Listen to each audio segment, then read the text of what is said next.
പ്രിയമുള്ളവരെ, നമ്മൾ കഴിഞ്ഞ 53 ദിവസമായി ഇവിടെ നടത്തുന്ന ചർച്ചയെ തുടർന്ന്, സമരത്തെ തുടർന്ന് ഇന്ന് മൂന്നാമത്തെ തവണ ആരോഗ്യമന്ത്രി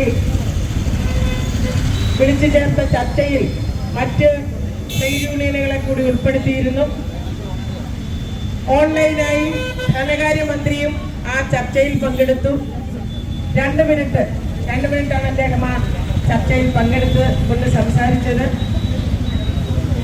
നമ്മൾ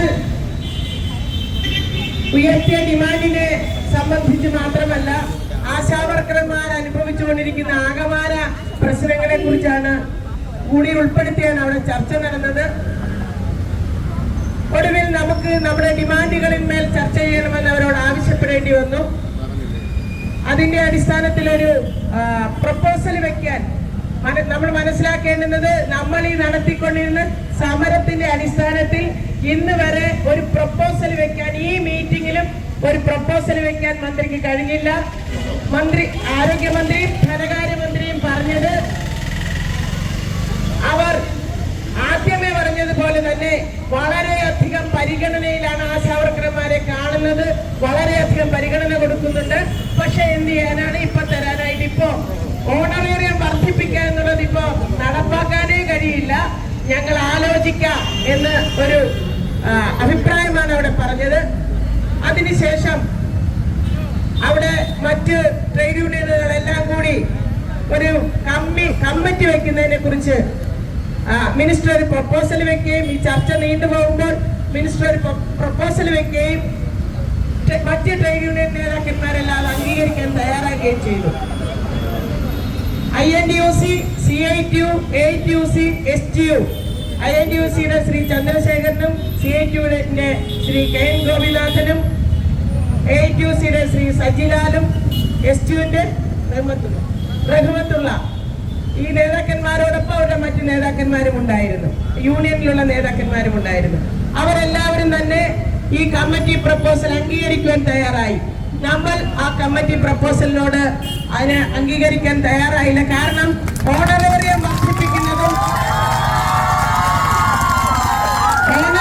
വർദ്ധിപ്പിക്കുന്നതും വിരമിക്കൽ ആനുകൂല്യം പ്രഖ്യാപിക്കുന്നതിനും വേണ്ടി ഒരു കമ്മിറ്റിയുടെ ആവശ്യമില്ല. അതല്ലാതെ തന്നെ ഈ കാലം അത്രയും ഓണറേറിയം വർദ്ധിപ്പിച്ചുകൊണ്ടിരുന്നത് ഒരു കമ്മിറ്റിയുമായി ആലോചന നടത്തിയിട്ടല്ല, അല്ലാതെയാണ് ഓണറേറിയം വർദ്ധിപ്പിച്ചുകൊണ്ടിരിക്കുന്നത്. അപ്പോ കഴിഞ്ഞ 52 ദിവസമായി തെരുവിൽ കിടക്കുന്ന നമ്മൾ 53ാമത്തെ ദിവസം ചർച്ചയ്ക്ക് വെക്കുമ്പോൾ ഒരു കമ്മിറ്റിയുടെ പ്രപ്പോസലാണ് വെക്കുന്നത്. നമ്മൾ മുൻകൂട്ടി തന്നെ ഈ സമരത്തിന്റെ പണിമുടക്കിന്റെ നോട്ടീസ് നൽകിയിട്ട് നമ്മൾ 2 തവണ ഇവിടെ ചർച്ചയ്ക്ക് പോയിട്ട് ഇത്തരം ഒരു കമ്മിറ്റിയെ കുറിച്ച് ആലോചിക്കാതെ 53ാമത്തെ ദിവസം നമ്മളെ വിളിച്ചിട്ട് ഒരു കമ്മിറ്റി കോൺസ്റ്റിറ്റ്യൂട്ട് ചെയ്യാം. ഒരു IAS ഉദ്യോഗസ്ഥനും ലേബർ ഡിപ്പാർട്ട്മെന്റിലെ ഒരാളും NHMലെ ഒരു ജീവനക്കാരനെയൊക്കെ ഉൾപ്പെടുത്തി ഒരു കമ്മിറ്റി കോൺസ്റ്റിറ്റ്യൂട്ട് ചെയ്യാം. അതിനകത്ത് ഓണറേറിയം ഉൾപ്പെടെ, വിരമിക്കൽ ആനുകൂല്യം ഉൾപ്പെടെ, പിന്നെ ആശാവർക്കർമാർ അനുഭവിക്കുന്ന 100,000 പ്രശ്നങ്ങൾ ഉൾപ്പെടെ എല്ലാം ചർച്ച ചെയ്യാമെന്നാണ് പറഞ്ഞത്. ആ കമ്മിറ്റി പ്രപ്പോസലിനെ ബാക്കി എല്ലാ യൂണിയനുകളും അംഗീകരിച്ചു. നമ്മൾ ആ കമ്മിറ്റി പ്രപ്പോസലിനെ അംഗീകരിച്ചില്ല. കാരണം ഓണറേറിയവും ഇൻസെന്റീവും വർദ്ധിപ്പിക്കുന്നതിനെ സംബന്ധിച്ച് ആ കമ്മിറ്റിയിൽ ചർച്ച ചെയ്യേണ്ടുന്ന ഒരു കാര്യമേ ഇല്ല. പിന്നെ അവിടെ നടന്ന ചർച്ച കേന്ദ്ര ഗവൺമെന്റ് സ്കീമിൽ ഇവരെ വർക്കർമാരായി അംഗീകരിച്ച് ആ തരത്തിലുള്ള സേവന വേതന വ്യവസ്ഥകളെ കുറിച്ചാണ് ചർച്ച വരുന്നത്. ഇവിടെ നടക്കുന്ന ഒരു ജീവൻ മരണ പോരാട്ടത്തിന്റെ ഭാഗമായി ഒരു ചർച്ച വിളിച്ചു ചേർത്തിട്ട് ആ ചർച്ചയിൽ ആ തരത്തിൽ ചർച്ച ചെയ്ത് പരിഹരിക്കേണ്ടുന്ന ഈ ഡിമാൻഡിന്റെ ചർച്ച വേണ്ടുവണ്ണം നടന്നില്ല.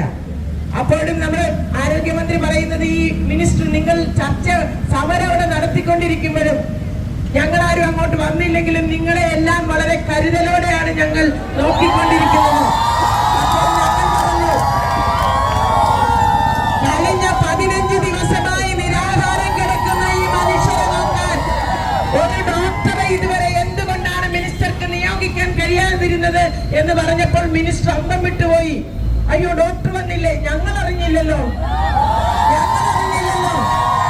അപ്പൊ ഞങ്ങൾ പറഞ്ഞു, ഞങ്ങളോട് ഇവിടുത്തെ സിറ്റി പോലീസ് കമ്മീഷണറും SIയും CIയും അടക്കമുള്ള ആളുകൾ വന്ന് പറഞ്ഞു, ഞങ്ങൾ DMOയെയും RMOയെയും അറിയിച്ചിട്ടുണ്ട്. പറഞ്ഞിട്ടുണ്ട് ഇവിടെ ഡോക്ടർമാർ നിങ്ങളെ നോക്കാൻ വരുമെന്ന് പറഞ്ഞു. പക്ഷെ ഇന്ന് വരെ വന്നില്ല. മിനിസ്റ്റർ അറിഞ്ഞിട്ടില്ല ഇത്. ഒരു പത്രങ്ങളിലും വന്നില്ലല്ലോ, മാധ്യമങ്ങളിലും വന്നില്ലല്ലോ എന്നാണ് മിനിസ്റ്റർ പറഞ്ഞത്. മറിച്ച് ഇവിടെ ഒരു ഇല അനങ്ങിയാൽ അറിയുന്ന ആളുകൾ ഇവിടെ ഡോക്ടർ വന്നില്ല എന്നുള്ള 15 ദിവസം വന്നില്ല എന്നുള്ള കാര്യം അവരുടെ ശ്രദ്ധയിലേ വന്നിട്ടില്ല അത്രേ. നിങ്ങൾ എന്തുകൊണ്ടാണ് NHM ഡയറക്ടറേറ്റിൽ നിങ്ങൾ 2 തവണ പോയില്ലേ? അവരോട് പറഞ്ഞിരുന്നുവെങ്കിൽ ഡോക്ടറെ വിട്ടേനുമല്ലോ. ഞങ്ങൾക്ക് ഒരു എന്താണ് മടിയുമില്ല. അതിന് അത്രയ്ക്ക് കരുതലാണ് നമ്മുടെ കാര്യത്തിൽ എന്നാണ് പറയുന്നത്. അപ്പോ എന്തായാലും നമ്മൾ ഇന്നത്തെ ചർച്ച ഇന്നുകൊണ്ട് അവസാനിപ്പിക്കല്ല. ഞങ്ങൾ പറഞ്ഞു ഇവിടെ നൂറുകണക്കിന് ആശമാർ തടിച്ചുകൂടിയിരിക്കുന്നുണ്ട്. ഈ കേരളമെമ്പാടും നമ്മുടെ മറുപടി കേൾക്കുവാൻ വേണ്ടി കാത്തിരിക്കുകയാണ് മനുഷ്യർ. ഞങ്ങൾ അവിടെ പോയി പറയും. ഈ 53 ദിവസം സമരം ചെയ്തിട്ട് നമ്മുടെ മിനിസ്റ്റർ നമ്മുടെ മുന്നിൽ വെച്ചിരിക്കുന്ന ഈ കമ്മീഷന്റെ ഒരു പ്രപ്പോസൽ മാത്രമാണ്. എല്ലാവരുടെയും അഭിപ്രായം ചോദിച്ചിട്ട് ഞങ്ങൾ വീണ്ടും വരാം, ചർച്ച ചെയ്യാം എന്ന് പറഞ്ഞിട്ടാണ് ഞങ്ങൾ പിരിഞ്ഞു പോകുന്നത്. എന്തായാലും നമ്മൾ ഉയർത്തിയിരിക്കുന്ന ഈ വിഷയത്തിൽ തീരുമാനമെടുക്കുന്നത് വരെ ഈ സമരവുമായി ഞങ്ങൾ ഇവിടെ ഉണ്ടാവും.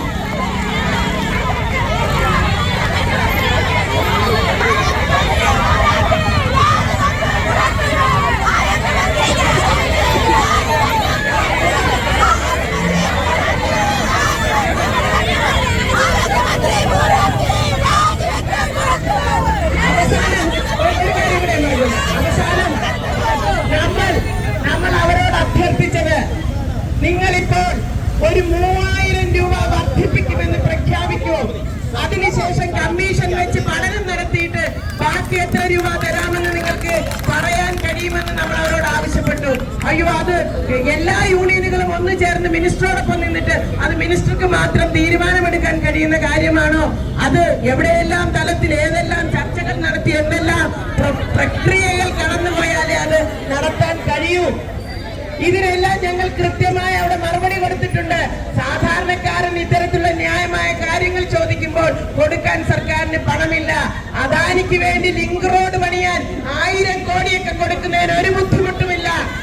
എയർപോർട്ട് മുതൽ വിഴിഞ്ഞം പോർട്ട് വരെ 1000 കോടി രൂപയാണ് ലിങ്ക് റോഡ് നിർമ്മിക്കാൻ വേണ്ടി കൊടുക്കാൻ തയ്യാറായിരിക്കുന്നത്.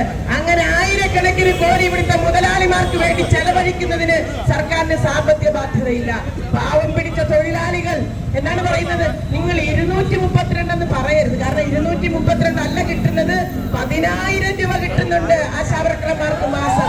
10,000 രൂപ കിട്ടുന്നുണ്ട്. അത് വലിയൊരു തുകയാണ്. അപ്പൊ ഈ തരത്തിലാണ് ചർച്ച നടന്നത്. എന്തായാലും വീണ്ടും ചർച്ചയ്ക്ക് വരാൻ തയ്യാറാണ് എന്ന് ഞങ്ങൾ അറിയിച്ചിട്ടുണ്ട്. ഈ കമ്മീഷൻ പ്രപ്പോസൽ മറ്റ് വിഷയങ്ങൾ ചർച്ച ചെയ്യുന്നതിന് വേണ്ടിയിട്ട് ഒരു കമ്മീഷൻ വെച്ചോ, ഞങ്ങൾക്ക് വിരോധമില്ല.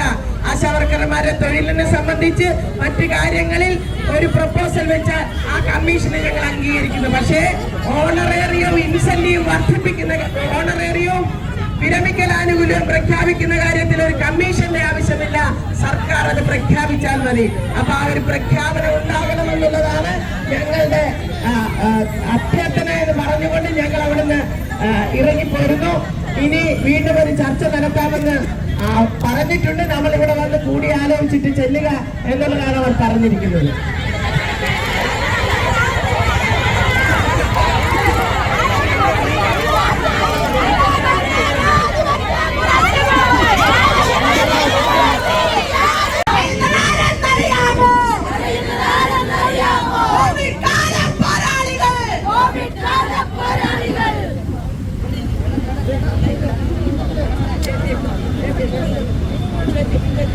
Thank you.